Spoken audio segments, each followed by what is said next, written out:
हे दोस्तों, आप लोग का स्वागत है मेरे चैनल पर। आप देख रहे क्रेजी फॉर भोजपुरी। चलो वीडियो स्टार्ट करते हैं। आज रोशन रोहित का मूवी जेल स्टार्ट, जिसका फर्स्ट लुक पोस्टर बहुत पहले आया था और इसका टीजर भी आया था।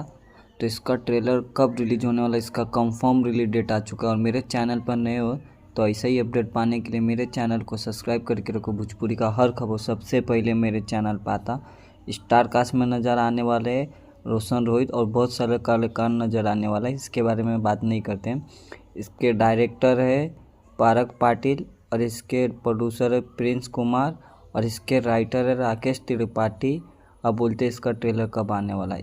इसका ट्रेलर इवेंट में लॉन्च होने वाला आज 2 बजे। जब तक ले आप ये वीडियो देखते रहोगे इसका ट्रेलर रिलीज हो चुका रहेगा। और वीडियो अच्छी लगी तो लाइक करें, शेयर करें, सब्सक्राइब करें और कमेंट में बोलिए इसका ट्रेलर के इवेंट में कौन कौन जा रहा है और इसका ट्रेलर आप लोग को कैसा लगा। मिलता है नए वीडियो में। धन्यवाद।